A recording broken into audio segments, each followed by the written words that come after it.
Check, check, check, check, check, check, check, check, check, check, check, check, check, checkity, check, check, check. Should be ready to go in 2 minutes, everybody. Sit tight. We'll be ready to go.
Final check, check, check, check. Everybody ready? All right, let's do it. Doc Rivers continues to time and time again not get it when it comes to getting. Oh! Let him play! You bet one bone to win 19. What site do you use where you can actually bet $1? They let you do 50-cent bets. Oh my goodness gracious. Yeah, literally, like he dropped Superman down like the drain, comes out, he's like, God damn it, Superman. I don't know, honey. I don't know where he got that from. From Los Angeles, this is Dave in the City. Part of the Dit Cow Sports Network. Now, here's Dave Medina. Good evening, sports fans, and a pleasure to have you here for the big Dick Cow Football Show. Good to have you back with us here from the Dave in the City Studios, the home of champions, Southern California. Another big win for the Dodgers tonight. In a day game, really wild series.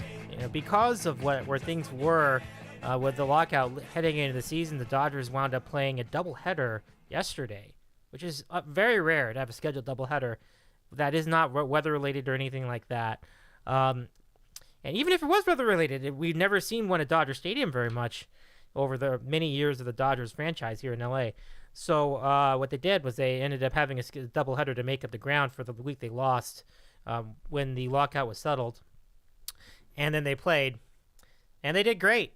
They won all three of the games against the Diamondbacks, and they're on their way. We'll see what happens the rest of the week for this team. So tonight, what we're going to do here on this program is we're going to talk about the NFL schedule for the NFL schedule this year. It was announced about a week ago on Thursday last week, and then a lot of twists and turns and nooks and crannies to talk about. But the opener, I think, is really going to be incredible. We have the defending champion LA Rams going against the AFC champion. No, AFC champion. The AFC would-be champion Buffalo Bills. If it weren't for some defensive plays, I think in the semifinal round against the Kansas City Chiefs. But anyway, a wild time. That's going to be a great game to start things off. So joining us tonight, we have John in Connecticut and Andy in Seattle. We'll break down all the scenarios, and we should be in a good spot, 100%. It should be a really fun time. I think we've got our panel here and recorded and assembled, ready to do the thing. Veetran, I know what I saw that. Welcome into the chat, by the way, Veetran. Good to see you. He says, I thought this was the Andy Threesome recap show. I know. I caught up with that just before going to the air. But let's introduce everybody back to the panel. They're all here. Let's see them pop up on the screen. Look at that. Magic at work. First, let's say hello to John. It's been a bit. John, how are you doing tonight? Doing well, Dave. Yeah, thanks for having us back. Yeah, it's been a few weeks. I know you guys had the draft show. Mm-hmm. Then I think you guys did some baseball last week. So yeah, it's been a minute. So good to be back, and we have a mix of things to talk about tonight. So glad to be here. Well, glad to see you again, John. Yeah, and then in addition to all of the above, like we also have some golf to talk about as we preview the 2022, excuse me, May 19th, but the 2022 PGA Championship in Southern Hills. We'll do that near the end of the show. Andy, let's say hello to you too. How you be? All right. A fucking guy that's never touched a baseball in their life could pick games better than me right now. Taking the Mariners Monday and Tuesday, relatively close lines, and they fucking shit their pants. And then tonight, I take Toronto in a money line parlay with the Yankees and the Dodgers because the Mariners pitcher is Marco Gonzalez and they're playing Kevin Gausman, and it's 4-1 Mariners, of course, because baseball.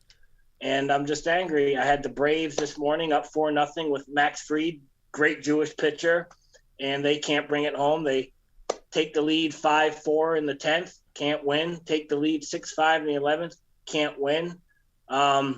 We got Monzo's Rangers on. We got the NBA game starting. So yeah, we're not happy gambling wise, but we're alive. We've got a pulse and ready to listen about the NFL schedule. It's funny because everyone dissects it and analyzes it, and then they realize that it's May 11th, and then you forget about it, and then in August, you're like, ooh, let's look at the schedule. Like, oh, the schedule that we all broke down, on May 11th. But yeah, it's great. I'm curious to hear your guys' thoughts. And Dave, I know your narrative is kind of like the NFL's, is a pig at the buffet, and it works out for them to be the pig in the buffet because of Christmas Day is on a Sunday and New Year's Day. And John, you'll probably talk about the Sugar Bowl being on 11 a.m. on New Year's Eve, the Rose Bowl on January 2nd. Like, college football schedule has to make some concessions this year. So the NFL is going to definitely take advantage of being king and the calendar of 2022 having a couple Sundays definitely in Roger Goodell's favor. Yeah, and we'll get into that too, because I know that there was talk about the NFL trying to expand to the Friday after Thanksgiving, and to me personally, I have a problem with that. I just think, haven't you had enough? Like, do we have to take that too? Can we have one day that isn't in the NFL in your face all the time? And I like the NFL. You love it. We all love it. But I mean, I like that college has that day. I think Beebs and I were talking about that a couple weeks ago. But anyway, John, I'll give it to you. Let's first get your thoughts about the schedule in general. Any highlights for you? Yeah, I mean, it's always the first thing I do is I look at the week 1 schedule, say, all right, like, what are we going to be thinking about gambling on for the next 5 months or 4 months, I should say.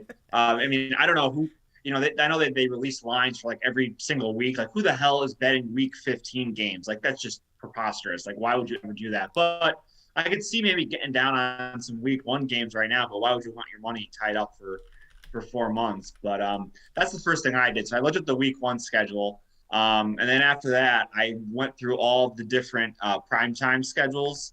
So you look at Sunday Night Football, you look at Monday Night Football, you look at Thursday Night Football, and then you look at the specialty days like Thanksgiving, Christmas, like you guys mentioned, is a triple header this year. And then like it's the schedule is weird for the Christmas weekend this year because you have the majority of the games on Christmas Eve. And then you have a Christmas Eve night game. So we'll see how that affects the Hawaii Bowl. That's usually Christmas Eve night. So instead we're going to get, I believe it's Raiders and Steelers on Christmas Eve night. It's like an 8:00 game. I guess I was reading that they did it to kind of it was like the anniversary of the Hail Mary catch or whatever, the Immaculate Reception. That's it, between the Steelers and the Raiders. So it's kind of like the 50th anniversary of that. So they wanted to put that game in prime time or a prime slot. So that gets the Christmas Eve prime time games. I imagine ESPN won't do the Hawaii Bowl that night. They'll do it some other night. If I recall, the last time that there was a conflict, they didn't play it on Christmas Eve. So we'll see. I think the bowl schedule should come out pretty soon. The full bowl schedule anyway. So that's that. And then the next day you had the 3 games on Christmas. So that just sucks up the NBA's juice that day. Again, you're right. And that, yeah, again, honestly, the NBA, I mean, it's nice to have on in the background, like all day when you're with family and out and about or whatever. But like last year, I'll be honest, I watched obviously more of the 2 NFL games and then the college bowl game that was on than the NBA game. So I think, the NBA is ceding to the NFL on Christmas anyway. So the 3 games on Christmas, and then I think there's still a Monday night game the next night on the 26th too. So that's just like a jam-packed weekend for the NFL. And then they'll be playing on January 1st, which is the following Sunday. A full slate, and then they're doing the Monday night game on January 2nd. So like Andy said, the Sugar Bowl would usually be 8:00 on January 2nd following the Rose Bowl. Well, guess what? They're going to go right from the Rose Bowl to Monday Night Football on January 2nd. I think the game is Bills and Bengals. I think that's right. I have to look up. There is a game that night. So it's like I just pulled up the New Year's 6 schedule. So that day, the 2nd, you're going to have the Cotton Bowl probably at like 1:00. The Rose Bowl is a traditional 5:00, and then Monday Night Football at 8:30 on that Monday. And the Sugar Bowl got moved to the 31st on the Saturday with the college football playoff game. So it's going to be early in the day. It'll probably be like at 1 or noon. So definitely an interesting dynamic with that for this year. So those are the kind of things that I first looked at and kind of saw. The Thanksgiving games are kind of I mean, the Bills, you get the Bills on Thanksgiving, so they're a team that everyone kind of wants to watch, but they're going to just probably beat the shit out of the Lions. And then, no offense to Giants fans, but me and Giants Cowboys, that's rough on Thanksgiving. I don't know, maybe I got to get the NFC East in there, I guess, but at least it's a new matchup on Thanksgiving. I don't know, they haven't played on Thanksgiving in a long time. That's true. I guess That's true. Yeah. And then Patriots Vikings. I mean, I don't know. It's kind of like, give me like a rivalry on the last game of the night for Thanksgiving. Like you kind of get your AFC, NFC matchups during the day, and give me like a rivalry. Like I liked it when it was like they had Ravens Steelers every year on Thanksgiving night. Like that was good to me. Like Patriots and Vikings, like I don't know. I will watch it obviously, but just it's not like a great. I don't think Thanksgiving matchup when I think Patriots and Vikings. So that was kind of like my early just initial thoughts looking through it. I mean, we can kind of go through like which of the packages are better. We can pull up some of those games. And then the other thing is just the teams that got the most prime time games. I mean, it's the teams that you would expect, like all the West, the AFC West teams. The Packers got 5. Like, all the good teams in the league basically maxed out on their games, which you wouldn't be surprised about. And the NFL kind of, I wouldn't say got lucky, just the way the schedule rotation comes out. Like the AFC West plays the NFC West, so that created a bunch of kind of intriguing matchups. And what they did with this extra 17th game, they match up the division. So they match up the divisions, but then the place within the divisions.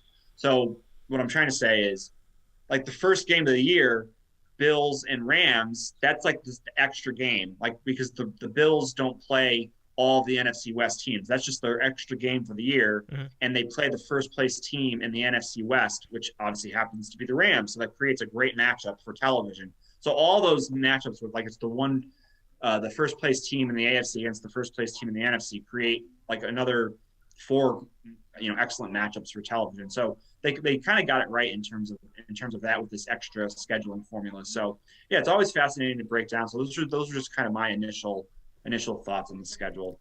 Yeah, really good breakdown, John. Thanks so much for running that all down for us here on the program. And if you're tuning in to us tonight live on our YouTube simulcast, feel free to ask any questions you have regarding the schedule or any comments you have with specific games that are coming up. you mentioned the Bills.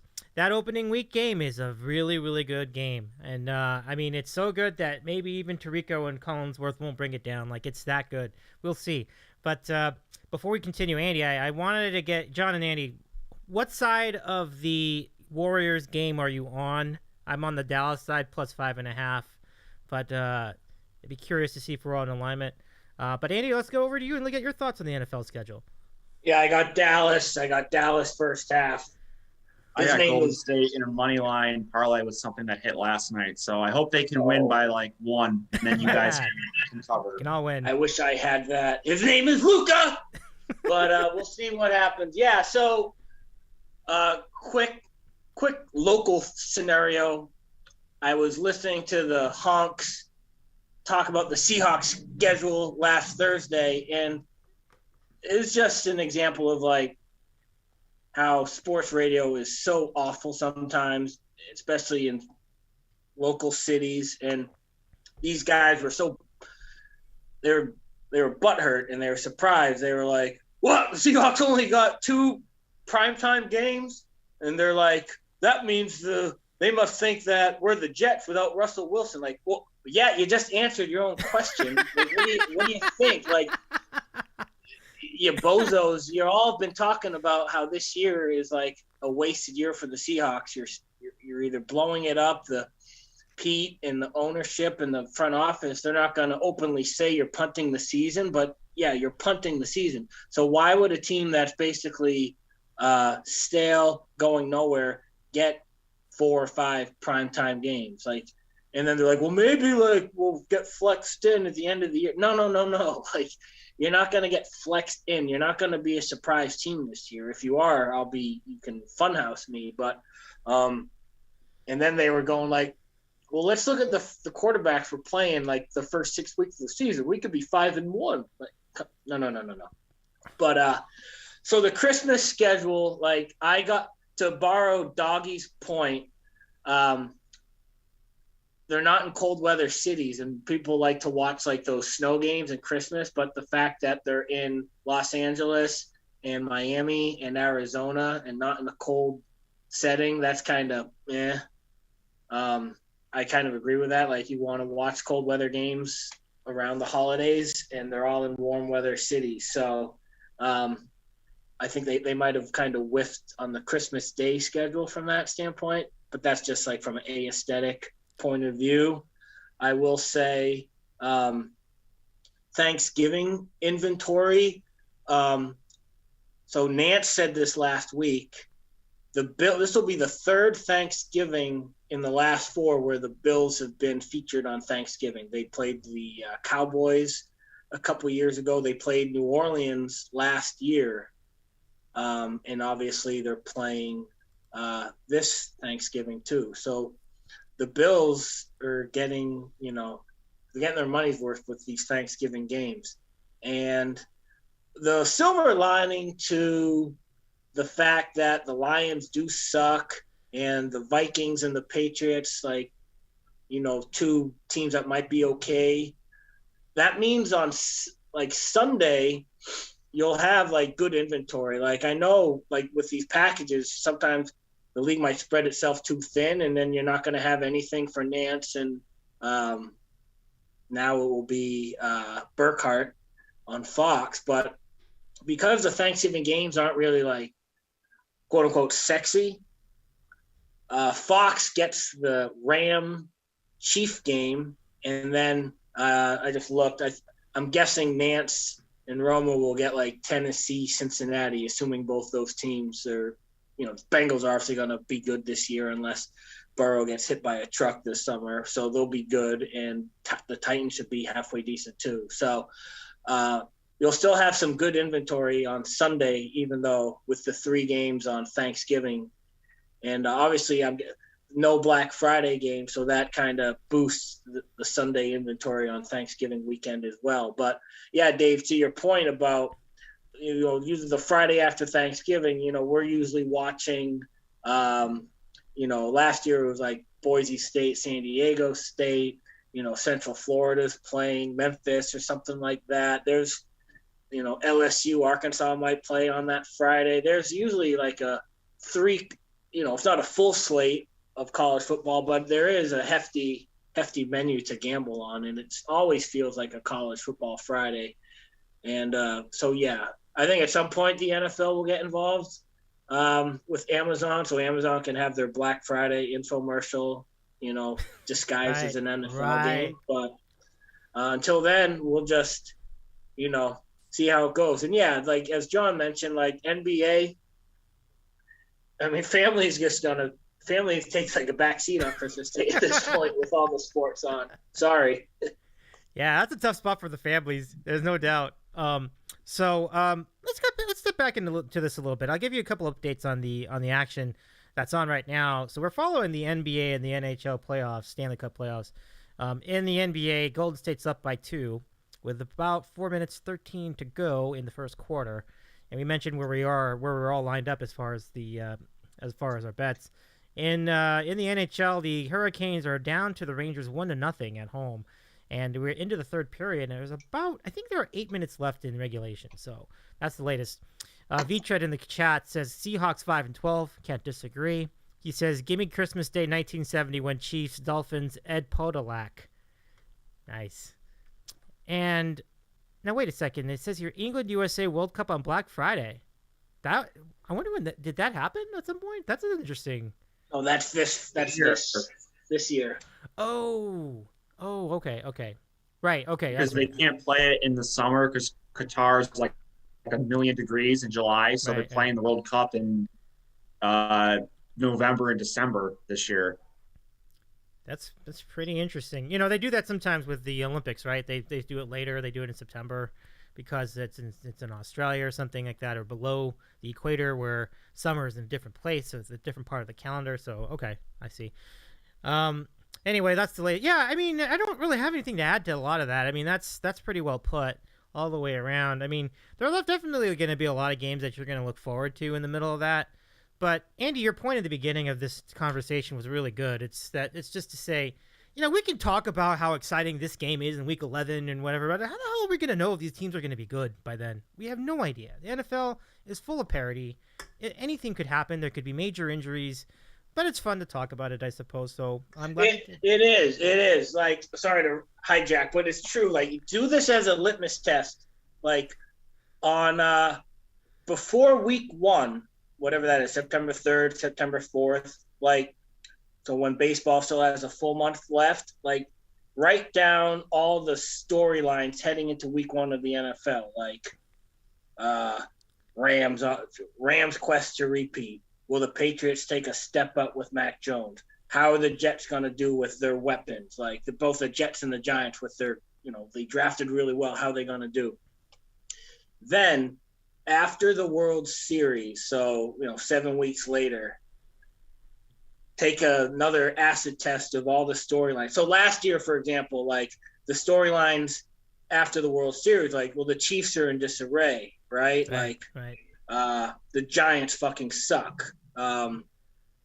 What's wrong with I forget what Aaron Rodgers was going through at that point, but it's always something, right? Like, the Seahawks, Russell Wilson's got a bad thumb. Like, you just don't know, So the NFL, like, on paper, you could say this, you could say that, and then injuries abound. But it'll be fun. Like, it's fun to look at every team's schedule and see how it actually plays out. Like, congratulations, Yachts. Like, the Chargers are expected to do good again, and yeah, that's all. Cool beans. I love it. Thanks, Andy. So that's pretty much going to put a ribbon. That'll put a button on it, I think. John, anything you wanted to add as far as the schedule? No, not really. I mean, it's definitely interesting to look at, but like I said, who knows what these teams are going to look like in week 12 or 14. It's just, the matchups look good on paper, but you never know. I have noticed, though, that they've put much better games on, like in the flex kind of windows where, I think NBC starts it like in the middle of the season for the flex scheduling. And I've noticed that in the last few years, there's very, very few times when they've actually used the flex scheduling, like maybe once last year or once the year before. They've done much better with that. And we're in past years, I remember they flexed a number of games over the second half of the season. So that's interesting to note. Oh, and then we do have that Monday night. They're calling it a doubleheader, which is so stupid. It's not a doubleheader.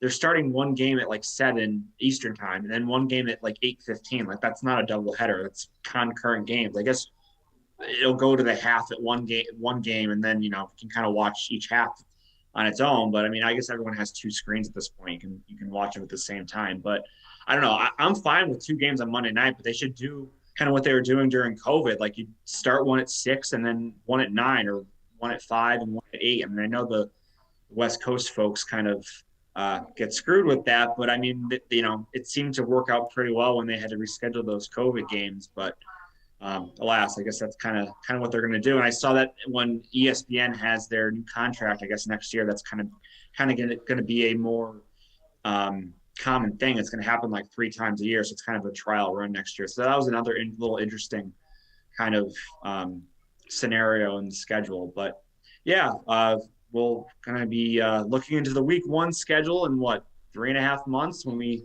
get our bets in. So we'll just kind of keep our eyes on that for the next for over the summer. Yep, indeed. And that's an interesting development too, John. I'll look into that as well and see what the details of that is. But and the NFL trying to really push the envelope in terms of the amount of content they're giving their fans, and it does make you wonder if like having a Sunday ticket's even worth it at this point. So many games spread out. Yeah, you got to have it still. Well, probably, yeah, I would agree. Just because when you're in the middle of a Sunday and the local team is garbage, that's when that package becomes useful. I completely understand. I just go with NFL Red Zone. I used to get the Sunday ticket, but it's just like I hated playing the dance every year with the DirecTV reps calling up and being like, "Oh, this is way too expensive. I'm going to cancel this whole service if I don't get a discount or whatever." And I just got tired of doing that. So give me the sports package on Hulu or whatever it is for extra $10 a month. You get the NFL Red Zone channel, and I can just you get everything with that. And then like if I want to watch the Packers aren't on locally, there's some websites out there that'll do the trick for me if I can just kind of put it on another screen. So we'll solve those problems. And I'm lucky, like Green Bay's pretty much a national team. There's not many games when they're not going to be like a featured window. So I can live without the Sunday ticket for the time being. And that's probably going to change hands too anyway in the next few years. I'm hopeful that will make it less expensive, but that's a topic for another year. I think we'll get into that next year, I think. Don't hold your breath on that. Yeah, you're right. Good point. All right, let's get into some NBA talk, NHL talk too. We will get to Southern Hills PGA Championship talk at a quarter of the hour, so we'll spend 20 minutes on the winter sports. And I'm going to go to you first because what the hell happened? I know what happened in the Boston game. That made sense. Like their defense Boston's defense is incredible. Grant Williams was having an amazing game on Sunday. Just an incredible spot. Yeah, I realized that Monday, very different story for the Celtics, particularly in the third quarter. But anyway, the point is, Milwaukee losing that game, it's disappointing, but you get it. I do not get what happened with Phoenix. They were said to be the best team all year, and they gacked it. Like, CP3 was terrible. Ayton was terrible. I don't know what the deal with Booker was. It was just an absolutely miserable game. A historically bad game from the Suns at home. So I'll give it to you for NBA playoff thoughts. That's kind of where I wanted to start. But what'd you think of all the action in this round? We all supposed to feel bad for Chris Paul. That guy's a fraud. Tommy, I don't know if he's listening, but the point guard, he's not. And I don't know. I took Dallas. I didn't think they'd win. Like I don't even think they thought they'd be up 30 at halftime. But it just seemed that Phoenix started the game nervous as hell, tight as a drum, and instead of getting looser and relaxed and letting the game flow and breathe, they got even tighter, and it just mutated, and it was an embarrassment. It was embarrassment. Chris Paul, all regular season long, just such a curmudgeon in the interview, being like, "Oh, well, regular season's important. It's regular season important, but we got unfinished business.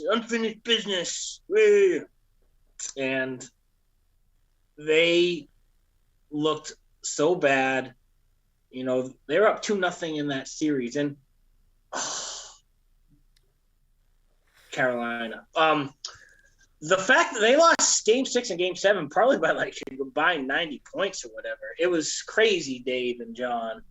But as someone that kind of roots against Phoenix with the black hat, I was not shedding any tears for Chris Paul or Booker or Jay Crowder or Ayton.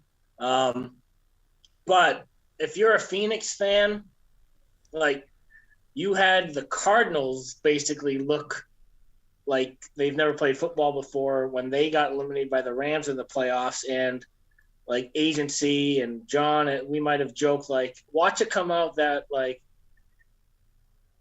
Kingsbury was banging like a player's wife or something like that. That's how bad they looked. And it almost like the Suns were playing with like they heard, some bad news behind the scenes or whatever. Right, like, right. It was bad. Like Game 7 at home, and you lay that egg in front of your fans, and maybe it doesn't even matter. Home advantage doesn't carry as much weight in the NBA as it did in the past. Like, there's truth to that, but that does not apply to that game on Sunday between Phoenix and Dallas. That was just, Luka started the game with 2 threes. He ended the first half with 2 threes. Dinwiddie had like 4 threes in the first half. Like, not only was Phoenix tight as a drum, but Dallas was also unconscious from 3 themselves. So Phoenix just got a double whammy. Like, they played like shit, and Dallas was on fire. Dallas kind of looks like shit right now, but it's the NBA. Like, we got to let these series breathe, and I'm happy. I'm looking. I wanted Dallas to advance, and we'll see what happens with Chris Paul next year. Yeah, it's funny how that entire like long-term run of the Suns just went to shit in like a month. It looked like they were set for like 3 years of like being finals contenders. They made the finals last year, and then to go from that to just the whole thing's about to get blown up after this game. That's just an incredible that's an incredible turn of events, I think, in a short amount of time. So I think that's just interesting. It shows that, you just never know. You got to savor the moments when you got them. And with Boston, with Udoka as the coach now, it's a really good job out of them, winning that series, especially after the Game 5 meltdown. I mentioned Game 1 against the Heat, but the Heat have great defense. I don't think the series is over by any means. But Andy, your thoughts on the East? Quick hits on the Celtics. Heat. I ain't worried. I'm Sweeney. Everything's gonna get better. Remember, they didn't play with Al Horford. They didn't play with Marcus Smart. They arguably, if you throw out the Game 5 collapse against Milwaukee, they didn't really look good Game 1 against the Nets. They won at the buzzer with the Tatum layup, and they certainly didn't look good Game 1 against the Bucks on that Sunday. I think they lost by like 20 points or whatever. So I was actually expecting Miami to win yesterday anyway, even before Al Horford was announced with the COVID. But I think the first half the Celtics had their way with Miami. The third quarter they were just very sloppy. Right. They turned the ball everywhere. They turned the ball over everywhere. And Miami was lights out. Jimmy Butler is a great player. He the way he plays is almost like I'm not going to say a throwback, but he plays to the beat of his own drum. He's deliberate. He doesn't shoot a ton of threes, but he'll make threes. He can get to the line whenever he wants. He plays defense. He's a good ball handler. He's just not like super flashy, you know what I mean? And I don't know, like if Jimmy Butler is playing in your city or as a casual being like, Jimmy Butler's in town, like I'm going to shell out some money. I'm going to go out of my way to go to this game to see Jimmy Butler. I don't know if he gets that type of needle movement, whereas like, oh, Luka's in town. I'll put down everything I'm doing because I want to go see Luka. Or the Splash Brothers are in town. I'm going to put everything down what I'm doing because I want to watch Clay and Steph Curry. Jimmy Butler, he's great, but he doesn't, for whatever reason, doesn't really move the needle like some of those other guys. But I think the Celtics will, Horford's going to come back in some time. Marcus Smart didn't play yesterday. Let's not forget Defensive Player of the Year. They definitely missed him yesterday, especially in that third quarter. He makes some really horrendous plays offensively sometimes, but you just got to live with that because of how good he is defensively and from a leadership and tangible standpoint. The Celtics will be fine. I think it'll be a very good series. But, yeah, I think it'll be – I'm rooting for Celtics, Mavs, and I hope we get Celtics, Mavs. Well, I don't think you could go wrong with either of those. I mean, Celtics Warriors could be a great series too, I think. But the Celtics Mavs would be a very fun series because you're talking about two teams who have not been in the finals in a while. So it would be a good spot. So Frank is in the chat. We also know him as MRT. I love these comments. On the Phoenix series, he writes, Phoenix rose like a lead balloon. And on the Sixers, on Butler, he says, Sixers fans want Jimmy Butler back 100%. That's an interesting comment to me because, man, they did not appreciate him when he was there. I don't think they gave him enough credit for what he was doing over there. I always think of him as a winner. I'm kind of with you on that one, Andy. I think he's a really good player, and it's good that he's doing good things on the Heat at the moment. So, John, let's swing it to you. I wanted to get your thoughts on the NBA as well. Like, what are your takeaways from what we've seen so far in the playoffs? Yeah, if you guys have seen the clips that have been going around, Dog has been getting in trouble for his NBA commentary on First Take. Nice. Yeah, he had a comment about something along the lines of like the shut up and dribble thing about Draymond Green. Maybe that wasn't the exact words. It was like, be quiet and play or something like that.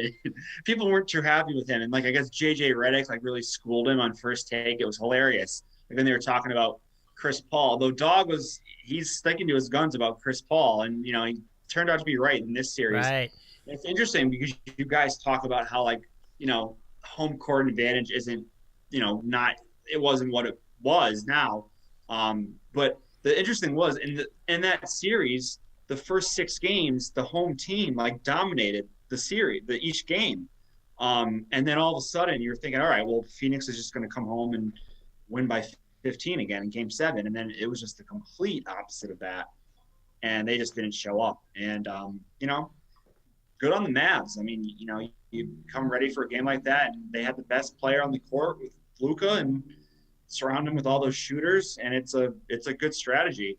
We'll see how it goes here against the Warriors. I mean, the Warriors can maybe match up.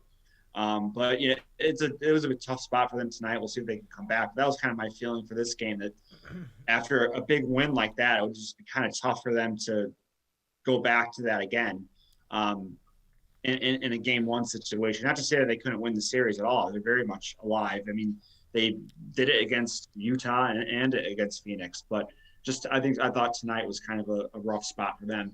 And then the same thing with the Celtics, winning Game 7 in kind of an emotional fashion on their home court, and they only get 1 day rest, and then heading down to Miami and missing guys. So I agree with Andy that, yeah, I expected the Heat to win last night, but I think for the series, I think the Celtics will probably come out on top in either 6 or 7 games. They've just looked phenomenal all the playoffs. I mean, a lot of the NBA these days is about shooting variance. I mean, you see these teams, they just completely just light it up for 3. And when they do that, obviously more than often than not, they're going to win. And then the nights when the threes aren't going in, it's it's game over. Like you're not going to win. And so I compare it to, it's kind of like it's like analytics in baseball. It's kind of coming to the NBA where everyone's just trying to just shoot the three, or there's no more mid range in the NBA anymore. It's either like you're doing a dunk or you're shooting a three, right. On these possessions, and whoever makes their threes is gonna come out on top. The Celtics and the Heat both have tremendous defenses though, so we'll see how that kind of plays out the remainder of the series. But I do agree. I think the Celtics will probably take this in 6 or 7, and I would say the Warriors probably same in 6 or 7. So I think that'd be a pretty good finals if that came to pass. But honestly, I don't really have a rooting interest. I would be happy with really any of the matchups of the teams remaining. This Mavs team is pretty fun to watch. So I'd be okay if they end up winning the series. I just don't think they're going to win. I don't think they're going to beat Golden State at home in any of these games. But I could be wrong about that. I mean, just the Warriors, just how they shoot sometimes in this arena is just astounding. Yeah, that's a good point. I mean, I do think. Correct me if I'm wrong, Andy or John. But I thought Memphis stole one of the games in Golden State in their series. I cannot remember, but I thought they did. So the one thing about Golden State that's a little tricky is that when they don't need the game, and Tom and I were talking about this over on Discord, they will not put in the effort if they don't need the game. They do need this game, so they will probably play well here. It's just a matter of whether Dallas can hold them down defensively. Yeah, I think Dallas is getting what they want. They need to get the shots. I think they're doing what they can on the defensive side. They got to get some looks here. I mean, they've only scored 26 points, and we're almost halfway through the second quarter.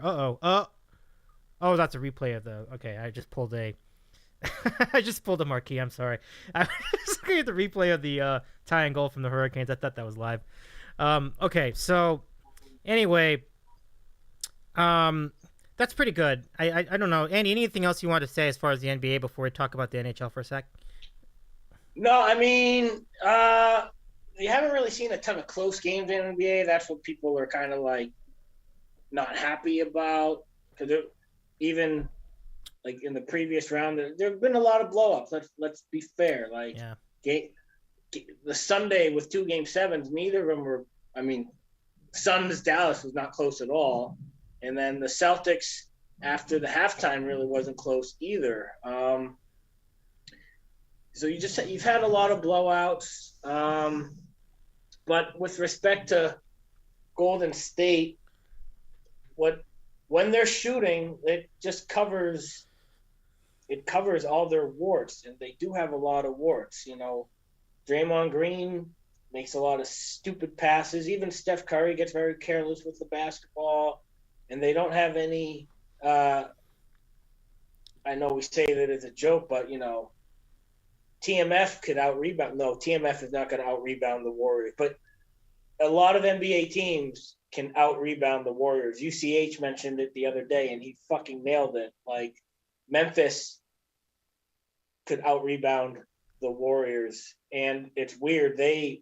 Memphis almost was a better matchup without Ja Morant than they were with Ja Morant for whatever reason. More ball movement, better defensively. Yeah, maybe Jay Morant's not a very good defensive player.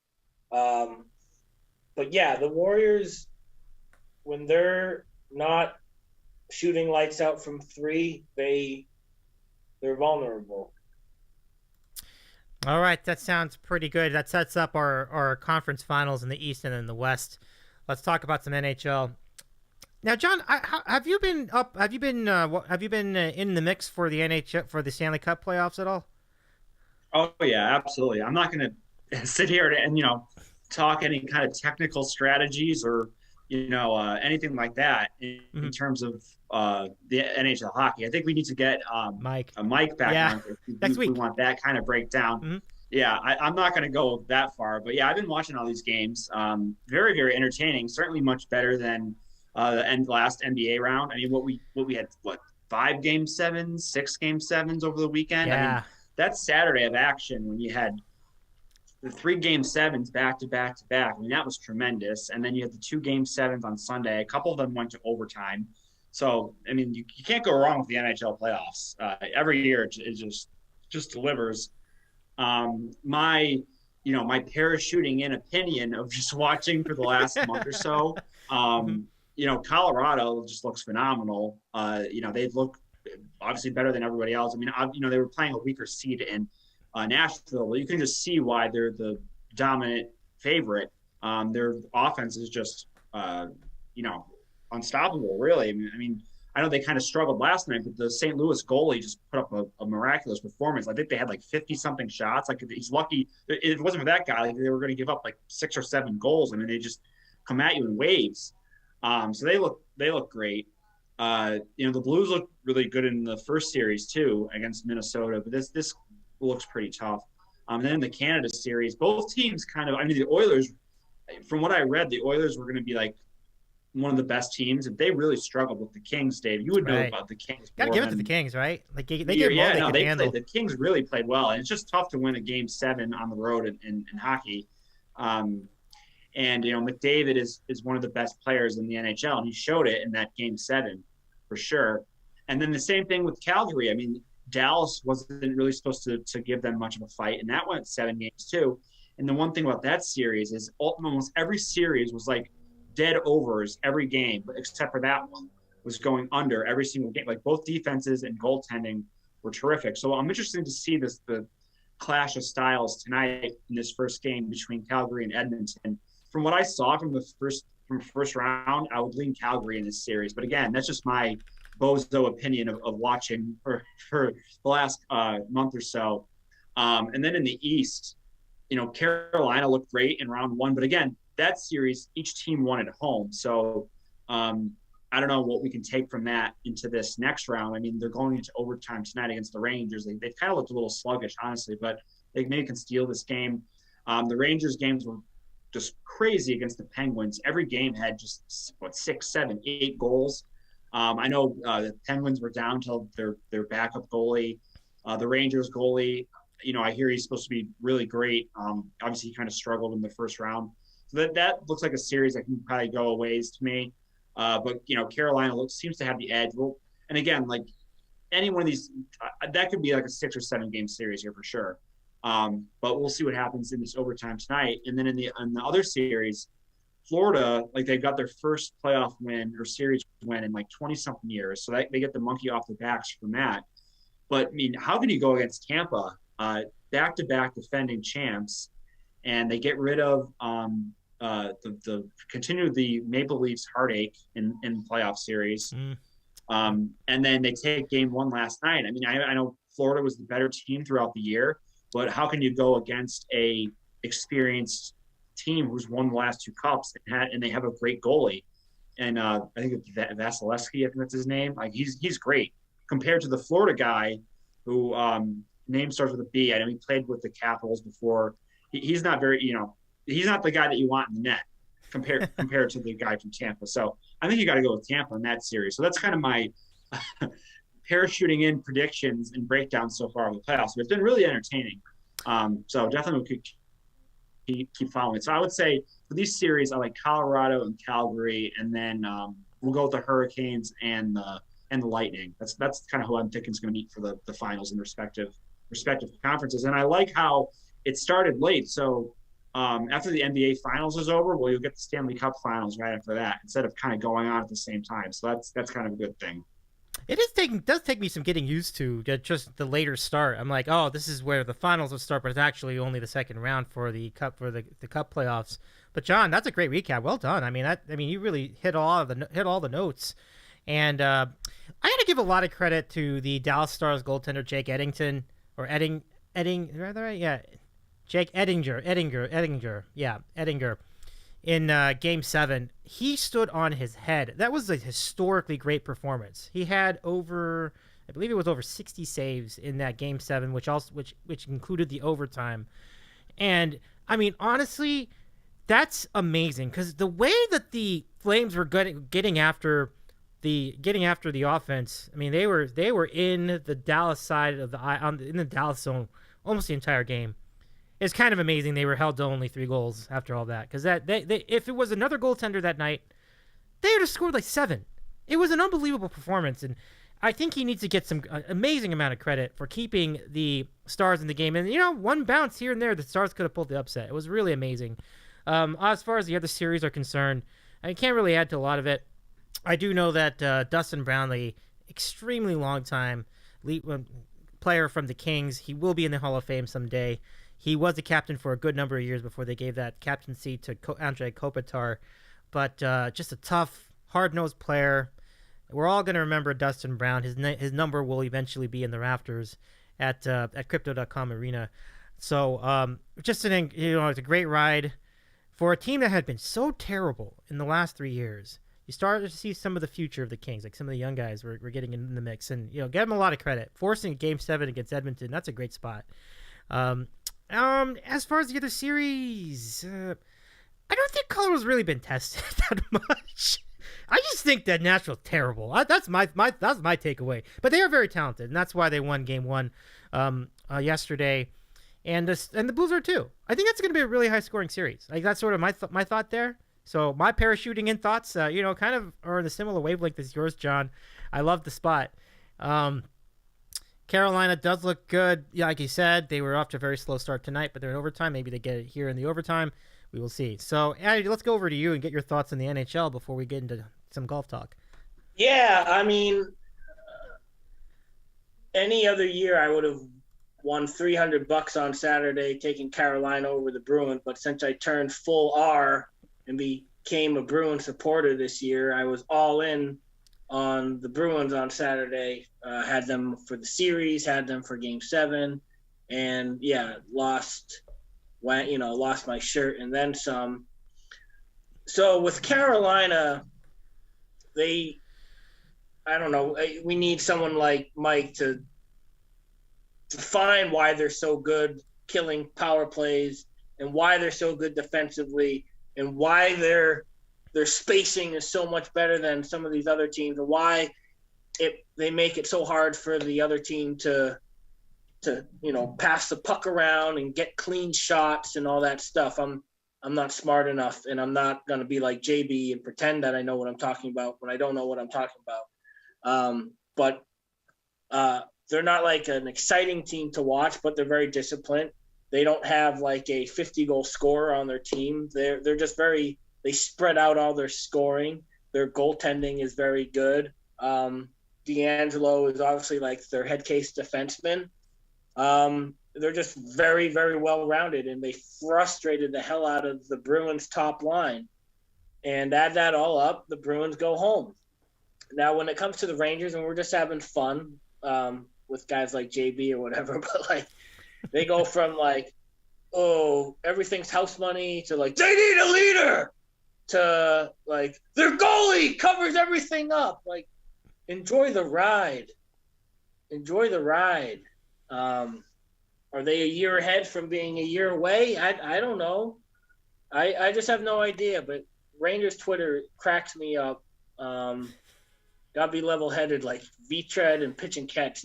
And Parcells falling out. They seem to be like level-headed compared to some of the other folks when it comes to Rangers. Like it is true. Like nothing's ever easy. Like the New York nothing's ever easy. Rangers like that definitely rings true. I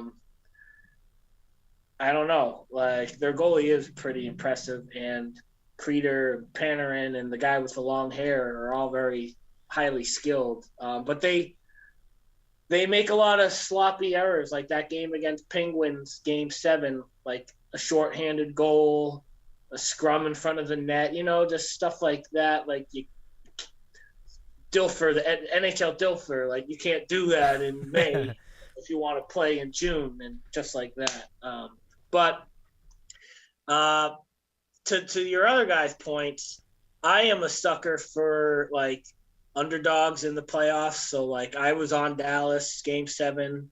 Well, and it would have been nice to see them pull it out. Like I was on Tampa last night. They were like plus 140 against Florida. I agree with what John said. Like, how do you go against the team that's won it 2 years in a row, and the goalie's a household name. Their offense is, Stamkos has been there forever. A quick thought about Toronto. Like man, like I definitely took Tampa on Saturday against Toronto because Toronto, they have to play ghosts. They're just so haunting and haunted. And to show you how like contrarian Deadspin is, Deadspin actually had a article. I didn't read it, but the headline was Toronto really doesn't have to change a thing. Like, what are you talking? Like Toronto just needs to change just to change. They're so bad from a playoff standpoint and losing game sevens in their own building. Like they have to make changes just to make changes. But when it comes to these playoffs right now, I think Carolina will advance. I think Tampa will advance. And I think Colorado will advance. And when it comes to Calgary and Edmonton, I just hope, like tonight, I'm taking Calgary. I just hope it goes 7, and I'm just locked in. Like this team, I cover this team, and give me 7 games when it comes to Calgary and Edmonton. I think we're gonna get it. I mean, Calgary's amazing at home. I looked at the schedule. I think they're like 25-9 at home this year. That's really good. And Edmonton's pretty good at home themselves. Update on the NHL. Carolina gets the goal in overtime, and they win 2-1 your final in the overtime. And as Vitred notes in the chats, Rangers lost. But man, that was quite a game. Did that go up? Did that go off the Ranger? I think it did. That's a tough spot. Yeah, that's a tough loss for the Rangers because they were winning overweight until about. I think 2 minutes. Jamie's gonna be like Lundgren. Lundgren looked like a rec league player. Like I don't know, did he? It's hockey. The puck takes some crazy bounces this time of year. Yeah, that's tricky. Did you have anything on that game, John? On the hockey? I did. Yeah. It's a lesson that I've learned many times, and I still don't learn from it. Is to never when you're betting a team, don't take the 3-way money line because you say, all right, this is not going to go into overtime. They're going to win at home. But of course they go into overtime and it's considered a loss because they didn't win it in regulation. So you take a chance to get a little better odds and have it not go to overtime. It's a way to kind of get down a favorite. But in this case, it burnt me. So, but whatever, we might go back to it again in future games, but it is what it is. So I know that's all good. It's all good. I mean, like there'll be another shot at it. I think, I know where you're coming from too, because the odds straight up were like minus 170. So it was like, it's like why lay 170 when you can say, all right, I think they're going to win. Like let's just take them to win in regulation. You get it down to 105. Like why So it's a decent risk to take in my opinion. But. And since you're putting in plus money, meaning you're not laying extra vig on it, that isn't too bad. Like you can make up the ground easily, I think. So we're looking at tonight's game. I don't have anything on the Calgary game. I would have taken Calgary though. I would have even played the Juice because I love their advantage at home. I think it's really good. So we will see. We'll see. Well, all right, we got baseball pod now. No.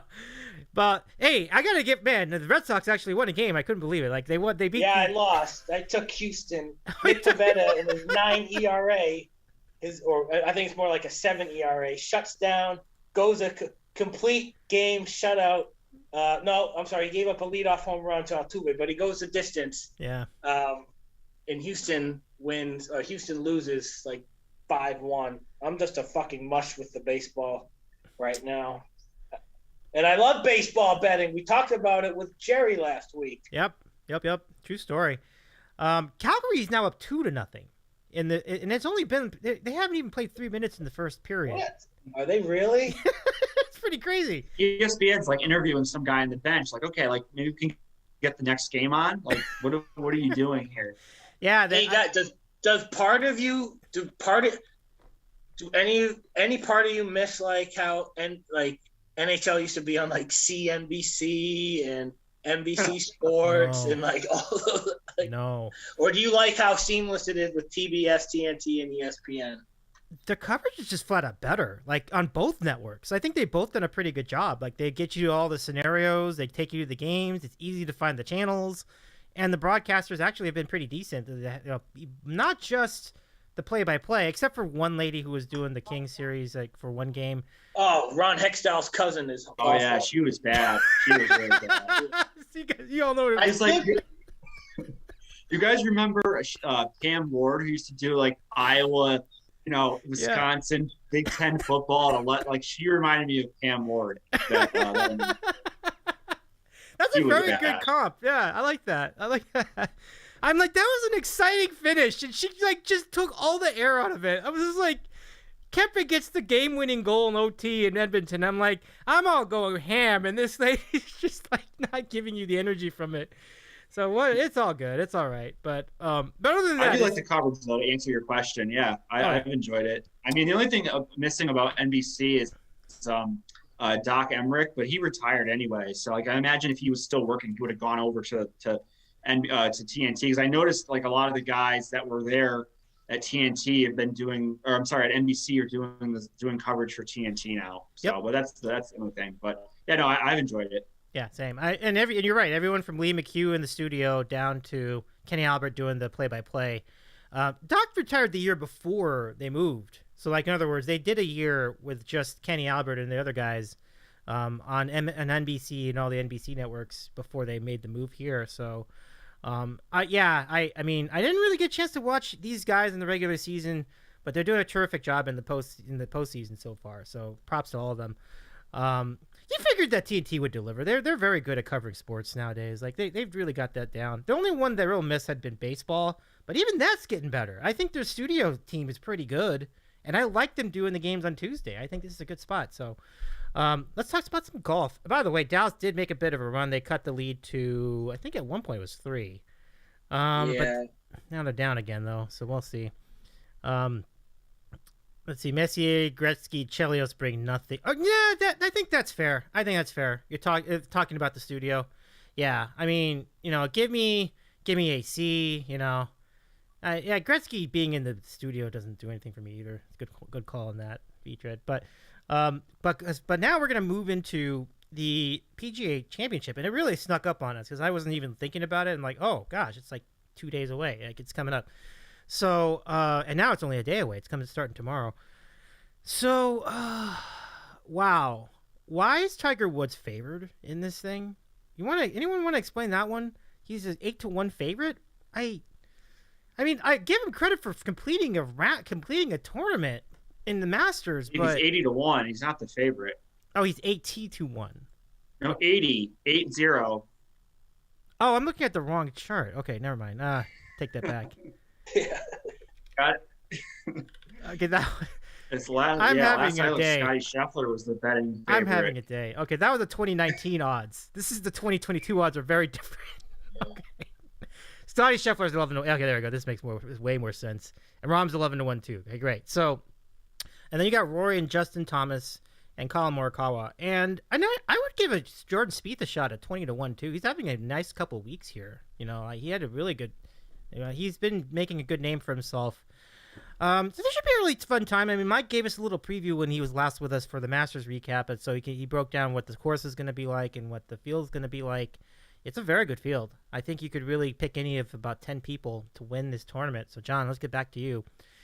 Who do you like from this field? What can we look forward to as we go to the PGA Championship in Southern Hills? Yeah, it's going to be a great tournament. Last time they played the PGA here was in 2007.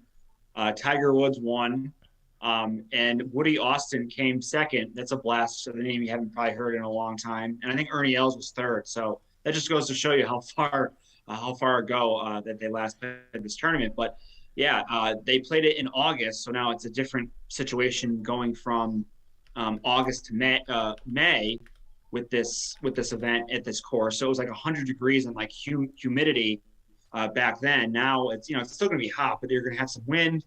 Might be some rain tomorrow afternoon or Friday afternoon. I saw there might be some weather. So it's going to be a tough course. Par 70. So there's only 2 par 5s, and they're both extremely long. So there's not going to be that many of the long hitters that are going to be able or should I say, only the few longest of the hitters are going to be able to get to the greens and take advantage of those. So those are going to be layup holes for most of the field. There aren't that many long par 4s though, so there could be some wedge opportunities. for the rest of the field, and that's kind of where you want to do your scoring. But they've done some renovations to the course since then, and it's longer. And there's going to be kind of like if you think of like TPC Sawgrass, where there's like shaved areas around the greens, like there's not really a lot of rough. So you know, there's going to be a huge emphasis on chipping because the greens aren't small, number one, and then when you have these runoffs around the green, it's going to be tough to get up and down. So you want to look for some guys that have really good short game. The greens are small, like I said, so you want to have elite iron play. And then distance always helps, but I don't think distance is a huge thing for this one. I would say accuracy is going to be pretty important too. So really, you want to have a tee to green player. Like you have to have every shot in your bag. I imagine this will play pretty close to like a U.S. Open. Like I don't think the winning score will be more than like 8 or 9 under par. Just because, like I said, there's not many opportunities with the par fives, and some of these other holes are really tough. So all that taken into account, you want to look at guys that are doing well with their iron games, can get it up and down from around the green, and then can make those putts. Although if you're a bad putter, I don't think it's going to hurt you as much this week as like compared to say last week at the Byron Nelson, where let's be honest, I don't know if you guys watched that tournament. Like, yeah, we watch golf every weekend, but what a joke that course is part of the PGA Tour. Like literally -20, and you're not even in the top 15. Like that's just a complete disgrace to have a course, having a PGA Tour event like that. But it certainly brought out a decent field anyway. But my point is, like, one of the first guys I like here is Will Zalatoris, and I was stupid to take him last week, but he can't putt. And when you want to shoot 25 under, you're gonna have to make some putts. And as opposed to when the score is 8 under, like okay, just kind of he can hit every fairway and every green, and then just knock in a few putts every once in a while, and you're going to be there at the top of the leaderboard. Whereas a course when you need to shoot 25 under, you need to make a lot of those putts, and he's not going to do that. So I like Zalatoris kind of for I wouldn't say a long shot. I think his odds are like 30-1, but I think he could have a good bounce back week. For the folks watching on YouTube, you can see Andy's background. I think that's Hideki Matsuyama in the yellow shirt in Butler Cabin. I really like Hideki Matsuyama this week. He checks all the boxes of a guy who has excellent tee to green game, excellent short game. He can putt. He's been great form recently. I know he withdrew after the Masters, but then he came back last week and looked great. He's having a great year, already 2 wins. I think this course is really set up well for him. And Dave, I like your Jordan Spieth pick. I mean, Jordan, he gets into these stretches of like, I wouldn't say dominant play, but like when he's on with his irons and his putting, like he just gets into a zone, and he just has so much confidence in his game. And when he gets that, he's a really, really, high class player who can win these tournaments. And it should be noted that he's going for the career Grand Slam if he were to win this tournament, as he's won the other 3 majors. So even more extra motivation. I would be very surprised if he wasn't near the top of the leaderboard in the top 10 comes Sunday. And then, you got to say Scotty Scheffler is going to be right there too. I mean, how could you not? I mean, the dude's won 4 times this year, and we've gone through his major record. He plays well on hard, long, hard golf courses, and we're pars at a premium, and that's what this is going to be. So, and he's got Texas ties.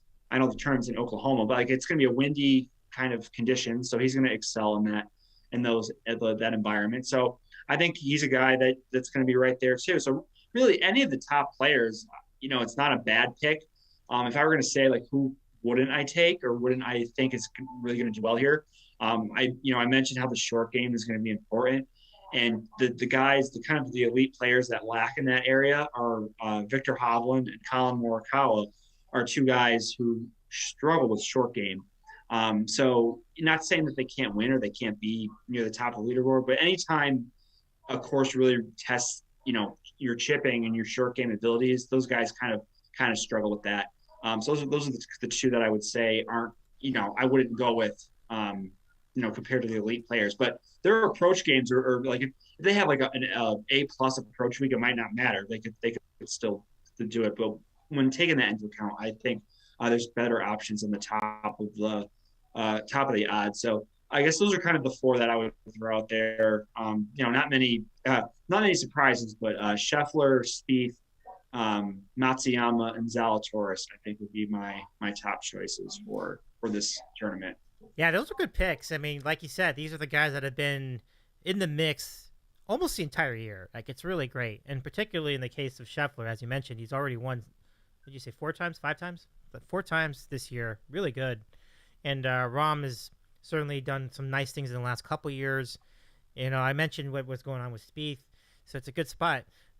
These comments from VTread, who says, Zalatoris Morikawa parlays do it, Andy, and Zalatoris putts well on fast greens. And with that, we'll turn it over to Andy for your thoughts. He wants me to get in which parlay? Zal and who? Zal and Morikawa, yeah. So it's parlay. Yeah, parlay for what? Like top 10 or top 5? Like, you can't parlay both to win, obviously. Right. I'm guessing. I think VTread likes doing the top 10 parlays. Oh yeah, that's a good one. Yeah, they got some good ones on FanDuel. Like, you could find like 4 guys top 20 is like 30 to 1 odds, which I was kind of looking at those. So we'll see. Yeah. So John, I was just looking because we were like, Decky's won twice. I was like, I remember Sony because he hit that amazing par 5 shot, kind of like how he ended the tournament, Byron Nelson, a couple days ago. And then he won Zozo last fall, but that's obviously part of the 2021-2022 wraparound season. So I was like, oh yeah, he did win twice. So Dave, you asking me who I like and stuff? Yeah, who would you pick from this field? Like, give a few of them.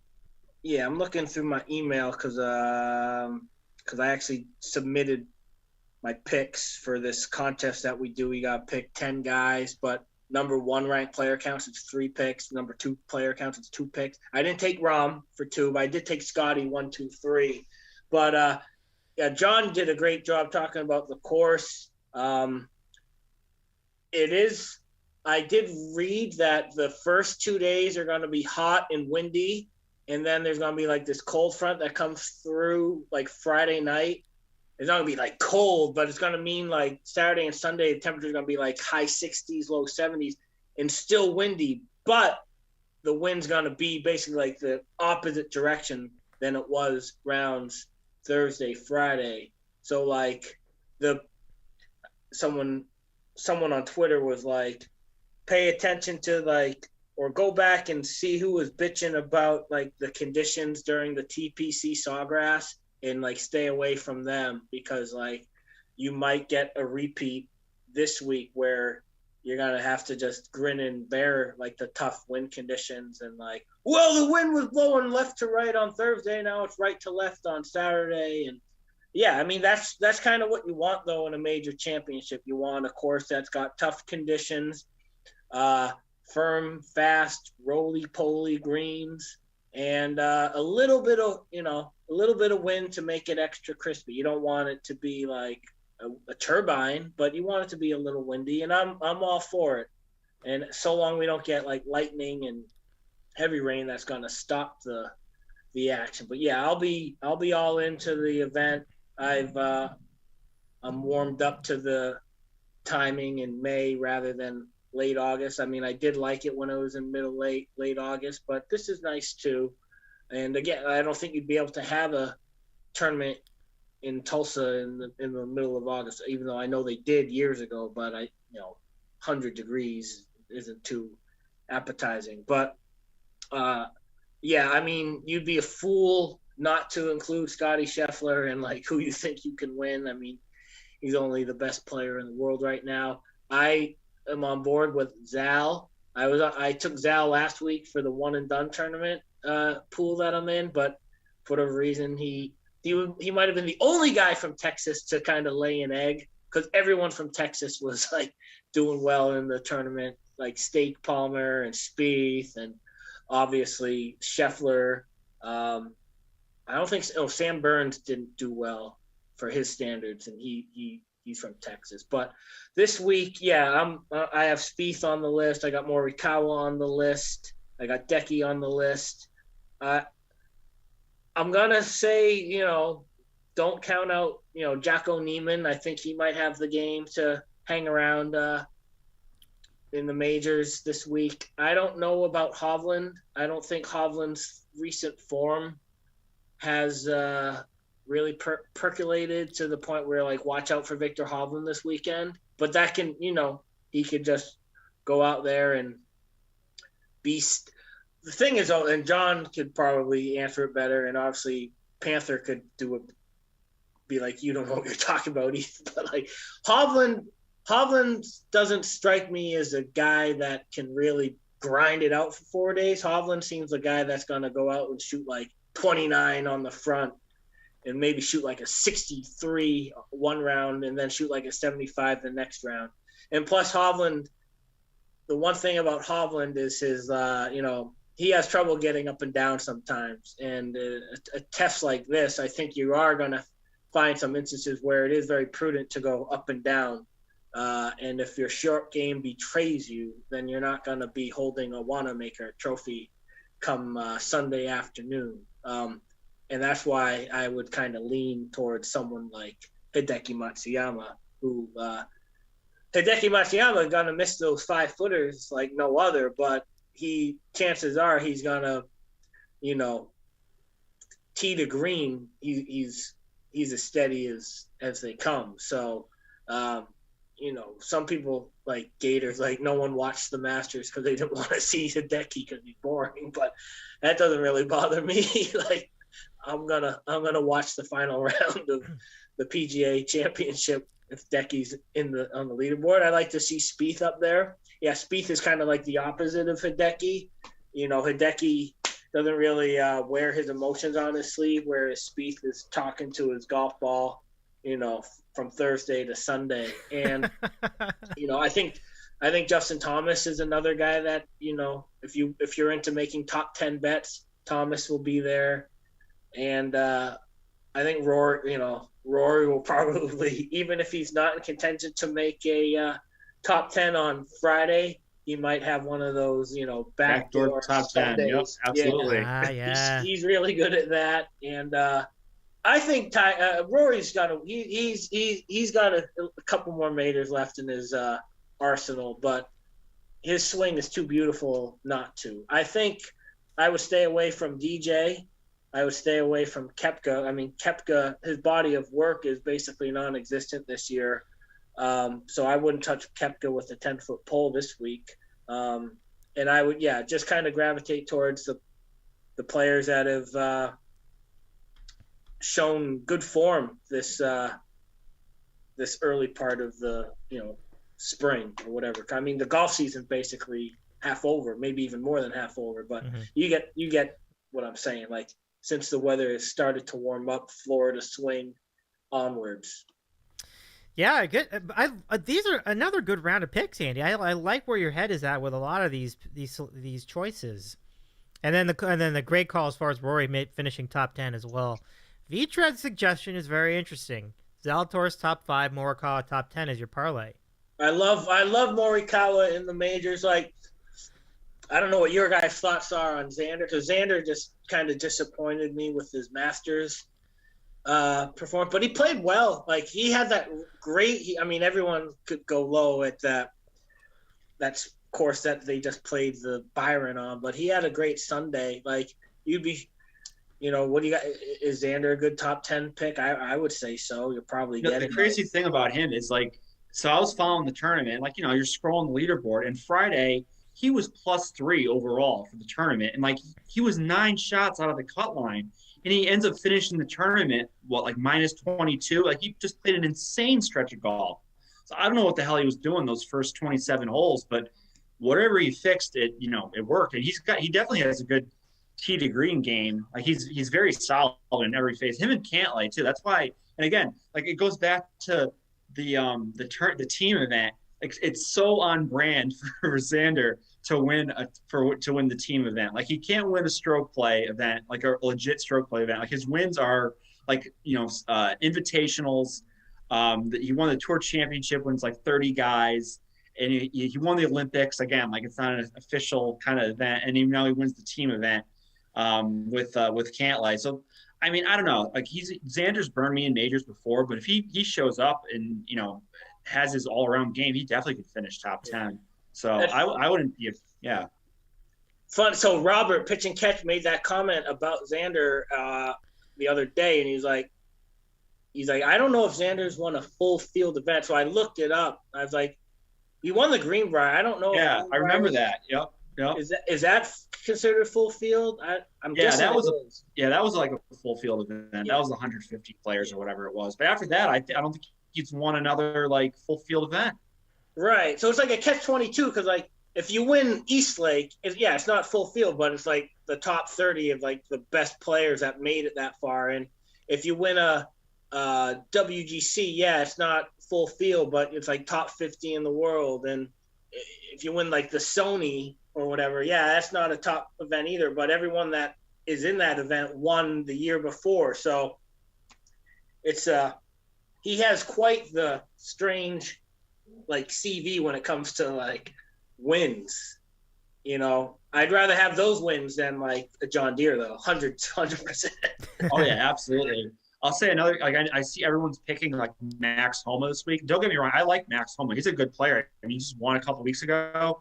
His record in majors is absolutely horrific. Like, I don't think he's made a cut like in the last 2 years in majors. So when he wins on Sunday, like you can like just completely blast me, but I do not see him doing well in this tournament. I saw a lot of people picking him. That's just kind of my one comment on someone else that I saw people talking about. Have you made any to miss the cut wagers?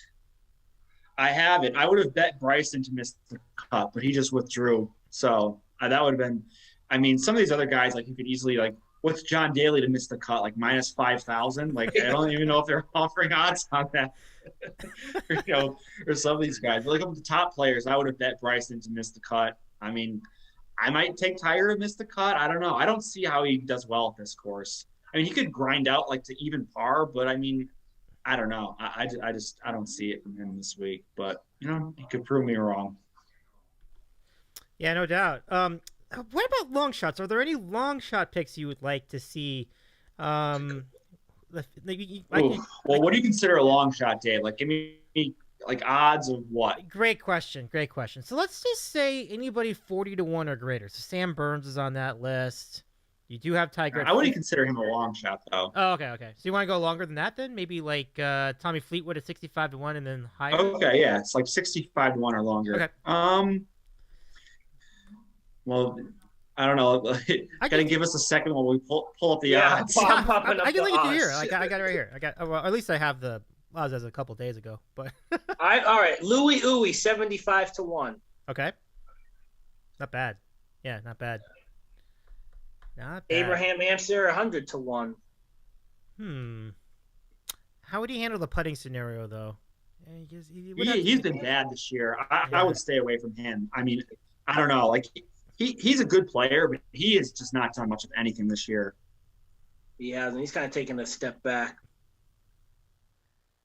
See, now a Koepka apologist would be like, I'm taking Koepka 48-1, but yeah, there's a reason why. Here's another one for V-Tread's parlay.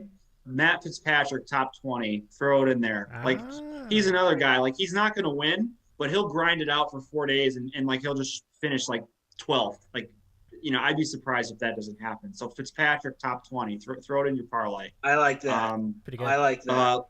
Long shots. I don't know if this – like, are we talking about guys that, like, can win? Like, or – I mean, I guess that's kind of the whole point. That's kind of what I was getting at. But because if you could also do for top 10, but the odds would be different. Like, I'll just throw like Jason Kokrak at 90-1. Like, I don't know if he can win, but like I could see him being like third, basically. You know, like he's a long hitter. Like he really can putt on bent grass. I saw like a comp for this course is like Colonial Country Club, and he won there last year. He played great. So that's kind of an interesting one to me at 90-1. Harold Varner, 120. Like he's been playing really well, and I know he's kind of faded in some of these tournaments. I know that at the RBC Heritage he faded, at the Masters he faded, but he's putting himself in position. He won a tournament on the European Tour earlier this year with a lot of these guys, and at 120-1, like that's not bad. Like I would take a shot at that. Varner at 120-1. I don't like this. Billy Horschel, again, like he's not someone that I would like to bet on. Like I don't know. I can't never get a read on him, but for like, I think he's like under, he's winning the top 20 in the world, and he's 120 to 1 to win this. So that seems like really high to me. So those are a couple. I really don't see anything else here that are like really long shots. Yeah, those are the two that I'd throw out there as like maybe I would throw, $5 or $10 on it. This question from Vtrad: does Jason Day have anything? As long as as his back goes, he goes. I know, like it was 2 weeks ago. Remember he was in the lead at the Wells Fargo, and then it was that third round was like 40 degrees and raining, and like you just knew he just wasn't going to have it that day. That was sad. It's kind of sad. It was, because he was like he dominated the tour that one year when he had like 5 wins. He won the PGA. Like he was such a great player, and it's just sad how they just lose it so fast. Yeah, I don't have any of the long shots. Did you, Andy? I don't know. I just don't feel like some of these guys might be good for a top like 30 or 40, but I mean, I'm not going to throw out, like I can name a few for top 30 or 40, but I mean, that's not really exciting. If there's one guy, like a long shot that I think might be able to be there on Sunday when all said and done, and I usually like it, always include him in my Masters list, is Louis Uwe. But yeah, out of that, besides that, yeah, I don't know. Maybe Russell Henley, top 10. Maybe Harold. Like I agree with you, Harold Varner, top 10, 4 rounds worth. Adam Scott. Adam Scott actually played pretty good, I think, this season, but I haven't really paid attention to him that closely lately. Fleetwood. I don't know if everyone. We're still waiting on Tommy Fleetwood to win stateside. That might not happen. He's played well this year. His results have been pretty good. I could see him like being in the top 20 in this for sure. Hey, Dick Bland, 420 to 1. Oh my goodness. Wow. That is high for him. Yeah.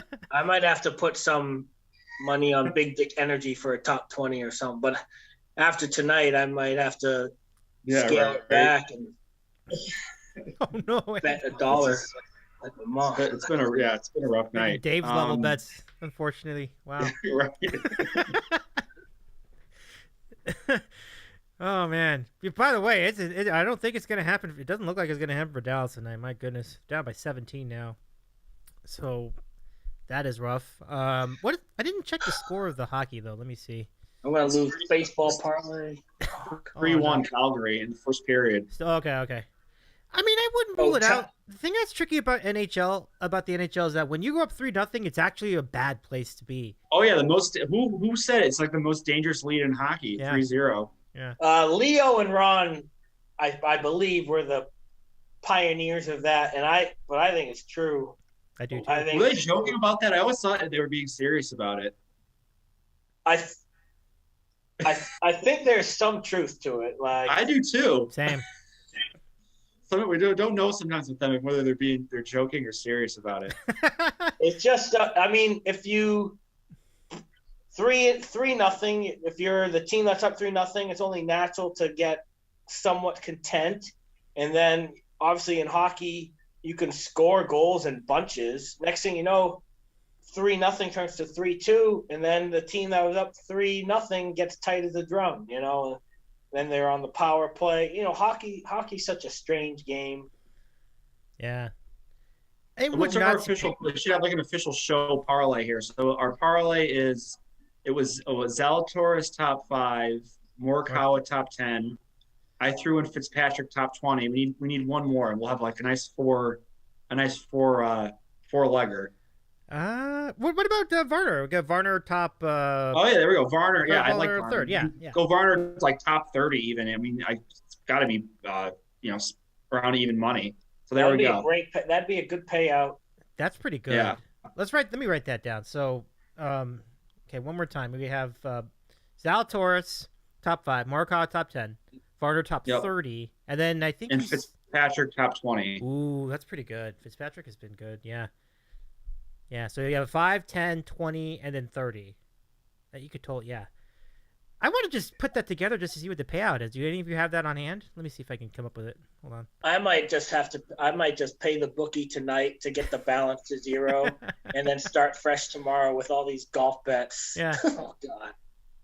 Not a bet. Yeah. It doesn't help. I logged into one of the sports books and they're like, oh, yeah, 20% profit boost on the PGA Championship tomorrow. Like, oh, great. I guess I got to put some more bets in tomorrow morning. That's wonderful. I mean, well, I don't have to, but I mean, why wouldn't I? When they're giving you something like that. It's too like, tough. I don't know. Yeah, you just like parlay like different 3 balls. Like I was looking through it before. They got like PGA pros paired with the club pros. It's like 2 PGA pros and a club pro. So essentially you can eliminate, it's like a head-to-head matchup instead of a three-person matchup. So you can kind of get a little value that way. So I might end up doing a few of those. Like throw together like a crazy 3-ball that's parlay. So for those who don't know, it's basically who's going to have the best score just tomorrow for just Thursday's round. And then you would just, you would pick who would win in that respective group of 3 players. Yeah, that's pretty good. And so good luck to all of that, everybody, including FanDuel. I know Andy can't do the FanDuel because of the scenario in Washington State, but if you do the FanDuel, John, that's awesome. And good luck. And all the other bets and your other scenario with the email, Andy, hope that goes well too. I think we're good to go. I don't know when the match is, but I will tell you I won't be watching it because I'm not interested in watching 4 football players play golf like that.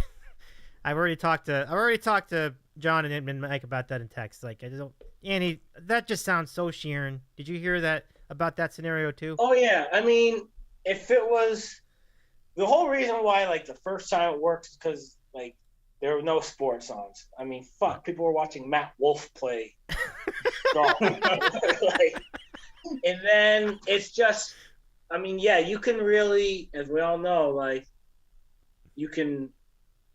Whether it's a copycat league, whether it's like, yeah, Manicast is good. A-Rod and Michael K cast, no good. Like the match with like Tiger and Phil in the desert with the lights, like that's okay, it's good, but now we're just regurgitating, and these versions are getting like less appealing. But these networks are probably can justify it with advertising and eyeballs. But I will not go out of my way to watch Rodgers and Brady and Mahomes and Josh Allen play golf.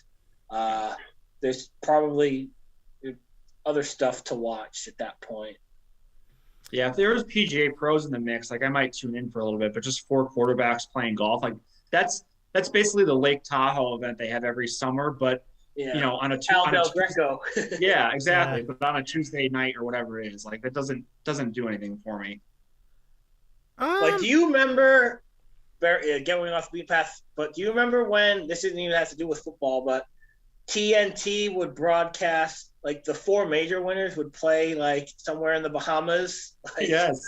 One year was, like, Gary Clark. And they play, like, in Bermuda or something, and, like, it would be in October later in the year. That was so bizarre. Oh, yeah, I remember that. Those were wild times. Yeah. Content. Nice. I didn't remember that. I don't remember that one. That's interesting. I'm putting together the parlay. I'm almost there. I don't see a top 40 for in my account scenario, but I do see a top 30. Top 30, but I do see a top 40, I should say. So I don't see a top 30 scenario, but I'll just do for top 40 just for fun. I'll look and see if there's a top 30 later. So Colin Morikawa to finish top 10 is plus 170. Will Zalatoris to finish top 5 is plus 500. Matthew Fitzpatrick to finish top 20 is even money. And Harold Varner, and again, this is top 40. We want to do top 30. I love top 32.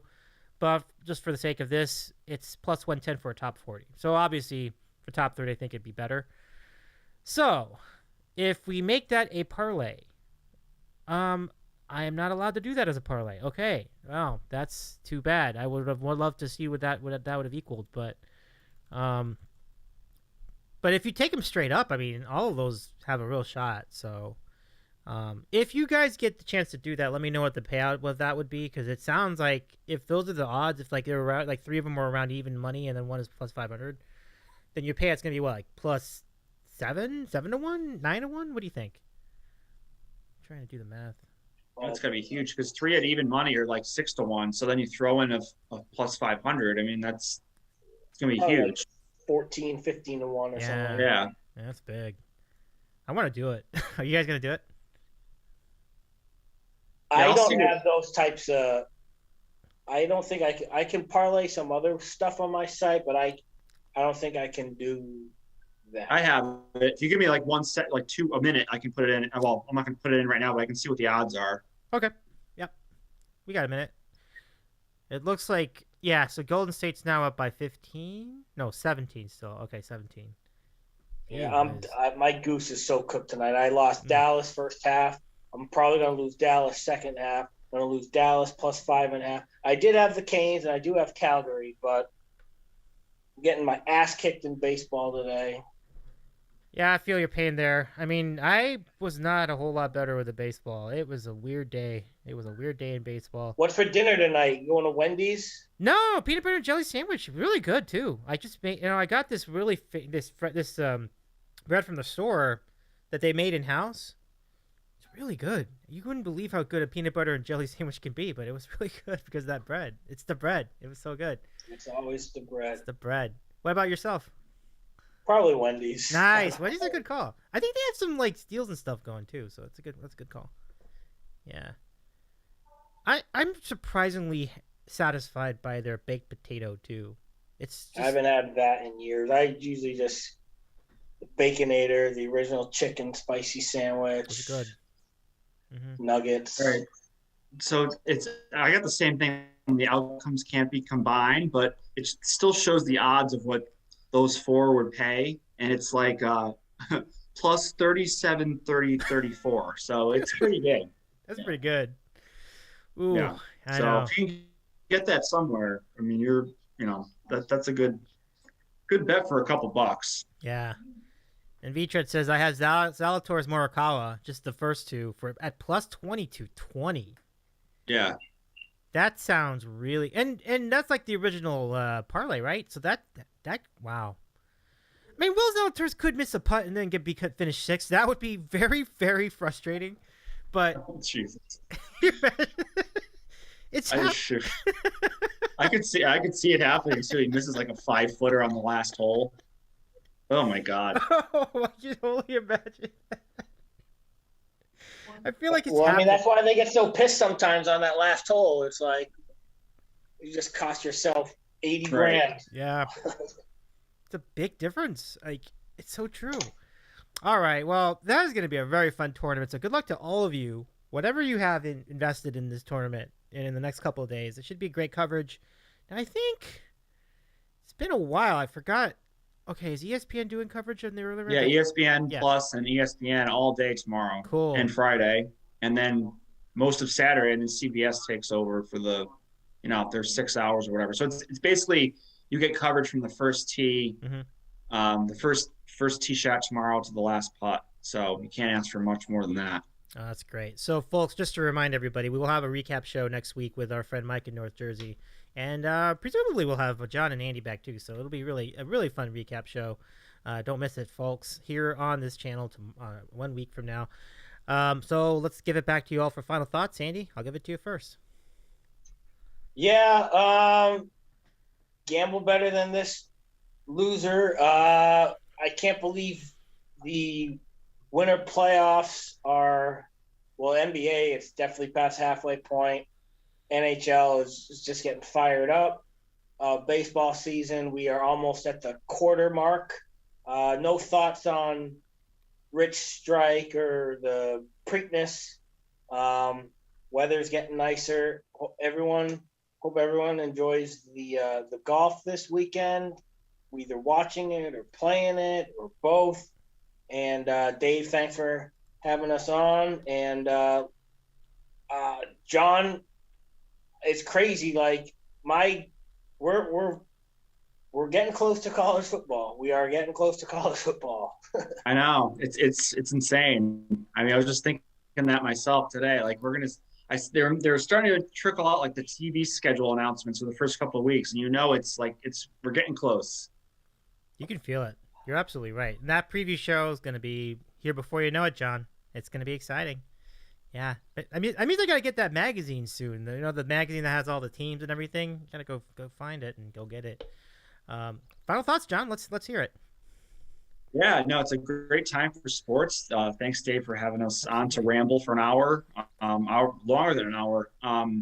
Yeah, it should be a great tournament this weekend, and good luck to everyone with their any bets and such that you have going on, and hopefully that parlay comes through if we end up hitting it. So that'll be pretty good. So, but yeah, no, definitely looking forward to the golf this weekend for sure, and and everything to come with all the playoffs. It's definitely one of the best times of the year for sports for sure. Like this April, May, June stretch is excellent. So, good stuff all around. Yep, and I appreciate you being here for this tonight as well. Thank you so much for your time, everybody. It was a very fun show tonight, and more of the same next week, I hope. And so have a great rest of your weekend, as you mentioned. Good luck, and Andy, hopefully better luck for you tomorrow and the next few days. All it takes is one night to sleep. Yep. That's right. Yep. All right, fellas. Have a good one. I'll catch you next week. All right. See you. Take care, fellas. Take care. You bet. Good luck. Bye, everyone. Well, that's Andy. That's John. This is a fun show tonight. So if you missed any part of it, you can catch the replay here on YouTube, right here at the same link. And otherwise, catch our podcast as you always do. If you're listening to the podcast now, we appreciate your continued support through the subscription. And any past episodes you missed, you can catch that over at our website, ditcow.com. I'm Dave Medina. Hope you've enjoyed it. And as you know, you can also catch me on Twitch. I do the Sandwich over there, where we interview content creators throughout the internet, podcasters and musicians and all sorts of cool people. So you find me there. That's Dave eating a sandwich. But over here, DitCow, I'd say good night. Enjoy the rest of your week. Enjoy the playoff games. Good luck to you all your action. And we'll see you next time.